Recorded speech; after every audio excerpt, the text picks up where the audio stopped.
Greetings, my amazing listeners, subscribers, and viewers from all walks of life. You have just tuned into Retro Empire Opinions and you are listening to Zainab. Grab some glass of water, continue doing whatever you are doing, and only lend me your ears. Thank you. Right from this moment, I'll be speaking on daughter-in-laws and mother-in-laws. The unending conflicts, misunderstandings, and petty rivalry between daughter and mother-in-laws. Hardly would you hear husbands and their father-in-law quarrel or argue, let alone engage in fights. Usually, for wife and mother-in-laws, the least said about them, the better. In some parts of Africa, the relationship that exists between these two is like harmattan and bushfires. Normally, there is conflict between this gender, my own gender, on trivial and unimportant issues. Husbands and father-in-laws do not quarrel unlike women. This is because they understand brotherhood and the bro code. Men may argue, but they quickly settle their difference. For instance, men who do not know each other from Adam can meet at any function or anywhere and decide who the leader and the boss is without anyone noticing. They behave accordingly as if they've been acquaintances for decades.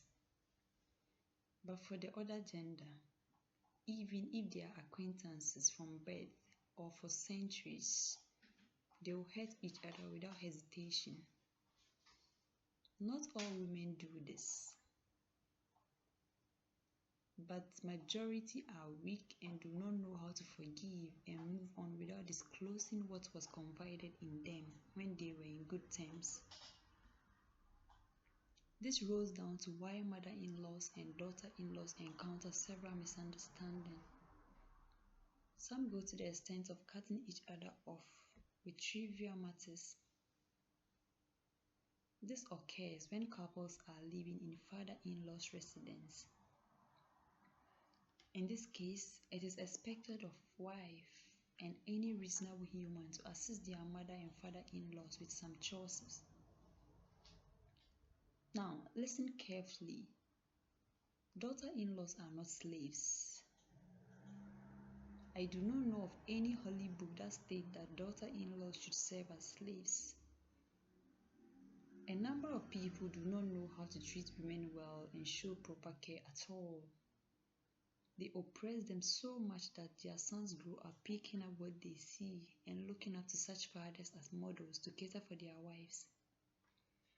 Too wrong does not make things right, does it? I wonder the God they worship, those they hang out with and who have been poisoning them with such bad advice. If the way they treat women is how their belief system and God taught them, then I'm very sorry to say this. They will have to abandon such God. They need another God and re-education. It is not compulsory for daughter-in-law to do anything for in-laws. It is just nice and beautiful as human to offer a helping hand in one way or the other as a way of contributing your quota for staying wherever you are. This enhances harmony and peaceful coexistence. I learnt lately number of young women living at the northern part of Ghana and about tying the knot wish death upon their mother-in-laws. You are shocked, aren't you? This is unthinkable and very unreasonable. I understand where they are coming from and I feel their pain, but my dear sisters, no one has to die for you to get married. There are better alternative ways to find workable solutions to every challenge.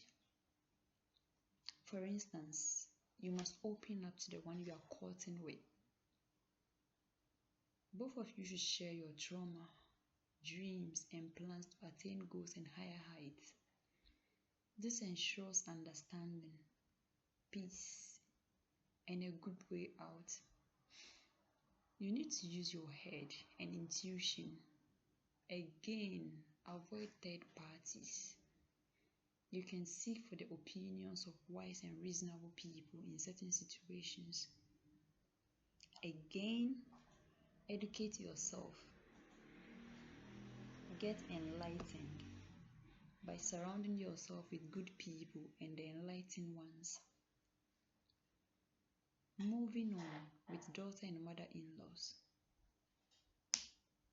In my opinion, any man that is ready to have a wife should have his own abode different from his dad's, whether rented or own house. That is what real men do. I know and understand the fingers aren't the same. Everything is a matter of time, and the fact that developing economies makes it challenging but not impossible for young people to prosper. However, it is essential for every guy ready to settle to assess himself very well and plan before choosing a lady he can spend the rest of his life with. Conflict is minimized and eliminated in certain cases when women have their own space. For instance, mother-in-law is a queen in her own queendom, keeping her home, nurturing her children and grandchildren. Then, a man brings his own queen to live at his mom's queendom. Is this not intruding? Besides, I've never seen two captains sail a boat where it ends well. Each of these women needs separate queendoms. This creates room for children to spend some holidays, vacations at granny's and send for extra grooming and development. This creates room for children to spend holidays, some vacations at granny's, and for extra grooming and development. To the women who will go extra length to terminate mother-in-laws, I put this to you. Would you be happy and okay when your sons would-be wives want you dead before they tie knots? If you can do this to in-laws, then I pity the men that will settle with you because you can do it again to him. Since the mother didn't matter to you, it is clear you don't love her son. I rest my case. If you don't agree with me, you can argue with your keyboard. This just by the way.